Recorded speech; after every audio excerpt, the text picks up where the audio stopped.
My boss is not here. He was dying to do this. He pipped me in doing it. I was the original candidate. And then it's karmic, I have to say, reigned, and he cannot afford to be here right now. But it is, it's my pleasure to do this conversation with you. I had a set of questions, but you touched on a lot of that right now.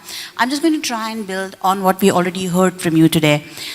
There are various, first of all, I think I'm going to thank you on behalf of every marketer that's the last department you go to when it comes to crunch time, because otherwise it's not the case in many companies, and we are facing the brunt of that in the industry.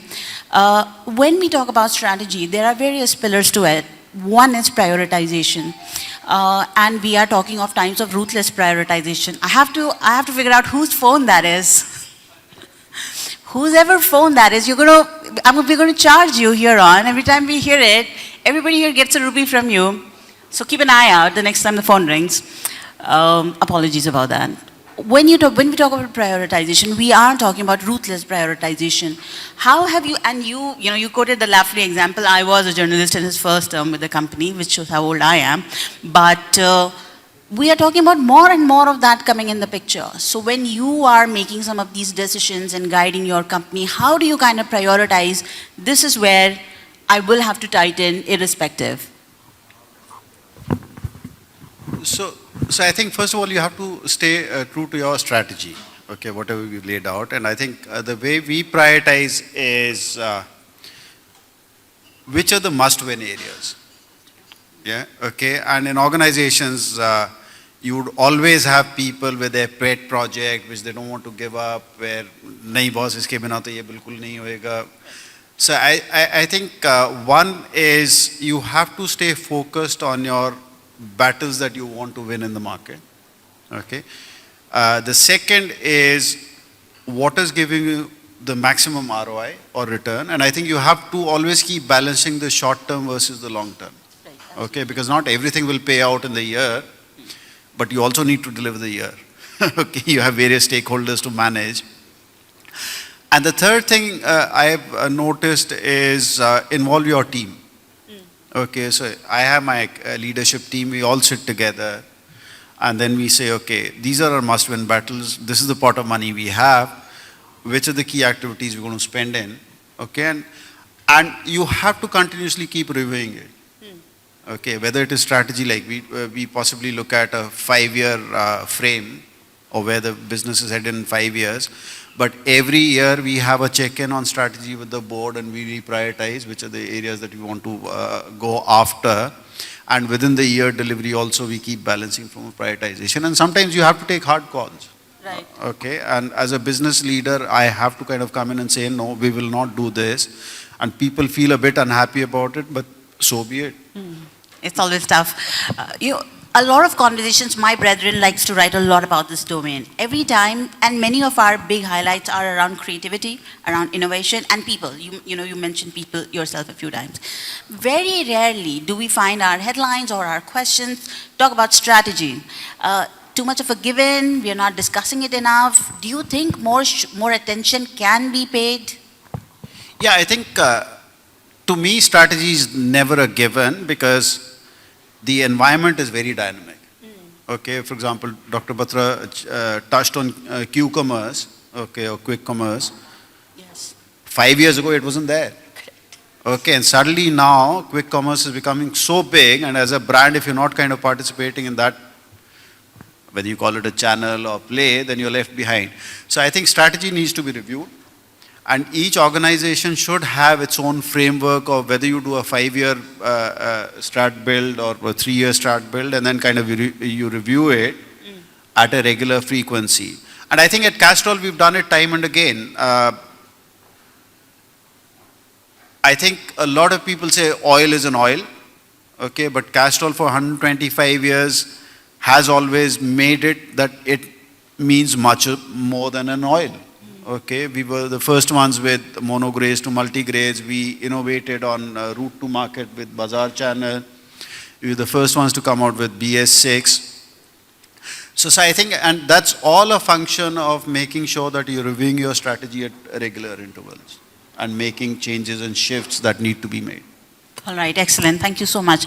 I'm just continuing with the same line of thought. You mentioned it, and I'm going to make you explain that a little bit more. Right now, on the C-suite, including marketers, there is tremendous pressure. They need to deliver. Of course, the pressure is across the board, but this suite has to then adjust themselves. There is the long term, and then there is the short term. How are you seeing, or how are you ensuring that within Castrol, any advice that you give to your immediate team leaders that is beneficial to the C-suite, on how do you adjust to the pressure of the short term without losing sight of the long term? Yeah, okay, I think when we look at our business in-year delivery and the next 5-year frame, fine. I think we would have already identified that there's some place which is going to be multi-year place. Okay, it's not a 1-year fix, fine. We've just started advertising our top-of-the-line brand called Castrol Edge, okay, which is built on the performance platform, and that's something that we need to continue doing over the next few years to build that brand, because it's right now small. So I think balancing of short-term versus long-term is, in my mind, just having a frame, being very clear about what you need to do to make in-year delivery. So, for example, pricing and cost is an in-year delivery mechanism. It's long-term, but it's also an in-year mechanism, because if you don't act on inflation, or if you don't act on raw material input cost increases, then you'll hit your margins. Okay, so that is being very clear on which are the long-term plays, which are the short-term plays, which are the areas you're going to impact, and having that clarity is what helps us. Excellent. I'm going to pull this conversation now to your personal experience. You were kind to share some, but specifically to strategy. Any decision that you might have taken, at that time it might have looked good, it might have looked bad, but in hindsight that decision did work. Any strategic decision, or maybe some challenges that you might have faced that you'd like to share with us, like a learning. Yeah, I think 2 examples come to my mind. I was working in Middle East, and there was one specific brand, without naming the brand, and that brand was doing very good in GCC countries, which is Gulf Cooperation Council, yeah, but we kept struggling in Egypt. Okay, we were not able to make money. We were at it for about 2-3 years, and it never worked. And I think ultimately we had to pull the plug, and I had to say, okay, we will exit that market. Okay, so it's a commercial decision, and then we said, okay, this brand will have no play in Egypt. Let's exit from that market, because there's no hope of making money in the next at least 10 years, given the competitive situation, given the regulatory environment. So that was one decision. On the other hand, Gillette used to own 2 brands, Gillette and Blades and Razors, and then we used to own a brand called Braun. Okay, Braun or Braun, whichever. It's a German brand. The ladies in the room may remember it because of Silk Appeal. Okay, epilators. And it used to do household products, but it's also a very big brand in electric shavers. Okay, electric shavers is not big here. In China, it's a huge category. And somebody, in their own wisdom, decided to say, okay, we will not call Braun, but we will call it Gillette powered by Braun. Okay, shavers. And they wanted to get volumes, but what they did was completely destroy the equity of the brand, because it was a German design-led brand. Fair enough, Yeah. And then when I went in, I had the whole task of bringing the equity back, branding it Braun, and actually we repositioned it as a very premium brand, sold in department stores on the basis of made in Germany, German equity. And I think that was another experience, how you can destroy the value of a brand, and then it takes a number of years to bring it back. But excellent. Of course, I'm familiar with the brand, and I'm the generation that still understands GCC as Gulf and not what these data center guys have made it, global capacity, whatever. Global capability centers. Yeah, thank you. See, it still doesn't register for me. They are all data centers, please. All right. Now, again, I'm just trying to now build on your leadership style. Again, it's a very, very dynamic company that you're leading. You have multi-market experience. Anything on, first let's just stay on the topic, and how do you foster a strategic mindset within your team? How do you ensure all of those departments are starting from there? So I think, first of all, you have to carry your team with you. Okay, so whatever strategy you come up with, they have to be part of that creation process. Okay, it's not like I decide on the strategy and then we go, because there's enough knowledge and wisdom in the team to help us build that strategy. That's one thing I would say. The second is communicate. Okay, communicate ruthlessly to the whole organization, because they need to know where you are headed. Okay, so one of the big shifts we've kind of made in Castrol is our category grows at about 4-5%. Yeah, and Castrol was it still is very margin focused, very bottom line driven, and a hugely profitable company. But somewhere we're struggling on top line growth. Okay, volume and top line growth, and I think to make that shift, we had to communicate to the organization that we are also going to focus on top line growth. Okay, because that is what our stakeholders want. Okay, stakeholders is not only the parent company, but stakeholders is also shareholders who've invested in the company. Okay, we made that shift, we communicated that to the organization, and that's kind of hugely important, being clear what you want to do, but also the whole organization being very clear as to what needs to be done. So that's one side. The second thing I would say is, from a leadership perspective, things which are important to me is trust. Okay, I start with 200% trust in my team. Okay, unless until somebody breaks that trust, then it's a different conversation. Then they take time to build it back. The second is create space for them. Okay, and create space for your teams to kind of test out their ideas. And in my eyes, failure is a good thing. Okay, because if you don't try new things, you will not succeed. And not everything you try will succeed. Of course. So be accepting of failure and learn from there and move on. I think those are a few thoughts that I just want to share. Excellent. We're on the last 4 minutes. I'm going to be nice and ask if anybody in the audience has a question.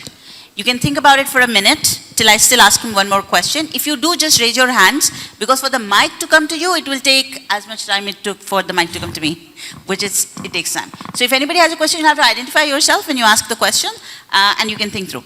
And I will continue. This is also, possibly my last question to you.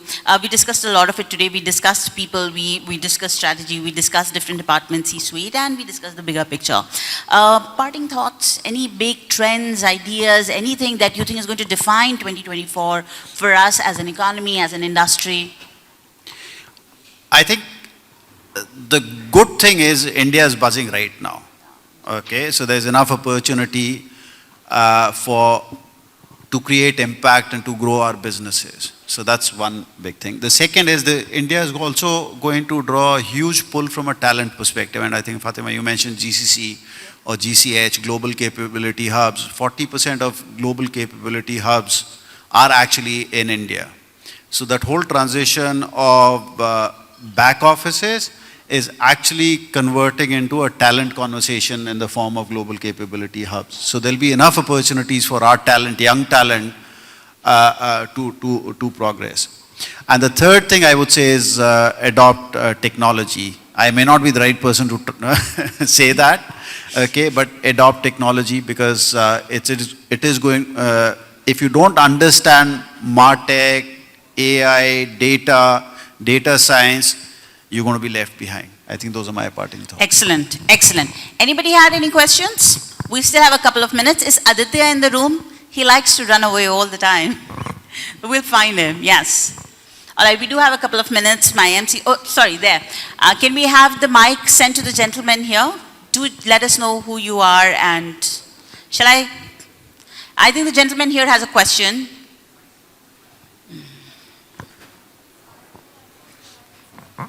मैंने तो आपसे कहा था कि वक्त लगेगा. Hello sir, it was great listening to you, Mr. Sangwan. And myself, I'm Harsharan Kohli, and I worked in the area of supply chain management with a global retailer called IKEA. And nowadays, I am generating leads for the supply chain management services. My question is, I think you touched a bit upon that. What do you think is the difference between the traditional marketing and the contemporary marketing? So where do you see is the difference, and how in during current times one can really, market their goods in a most efficient way so that you can have a wider market? Thank you, sir. No, thank you, sir. So first of all, I have a huge respect for IKEA in terms of, till the time you bring the thing home and you have to assemble it. It doesn't work for some of us. Huh? So I think the way I see it is some things stay relevant today. You have to communicate benefit, you have to communicate value, you have to tell a story to consumers in your communication. I think the media has shifted a lot. The mediums have shifted a lot. When I grew up in marketing, it was like TV, print, outdoor. Okay, that was the thing.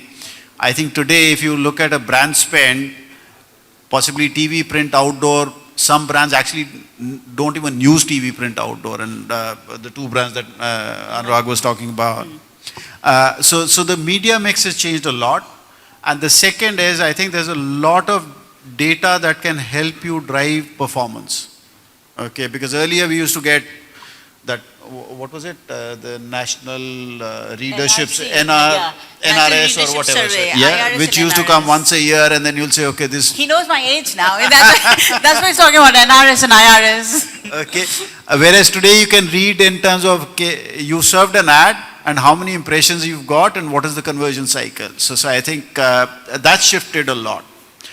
The third shift which is going to come is based on Gen AI, is going to be about creative processes. Okay. That's the third thing. And the fourth thing I would say is, I should have mentioned it before, for marketers, data handling is going to be crucial because there's a huge regulation coming on data privacy, and how do you interact with personally identifiable information is something that we should all be very aware and conscious of. Thank you so much. Thank you so much for the question. I have to thank Mr. Sangwan. Please, one loud round of applause. Never get it right. Thank you.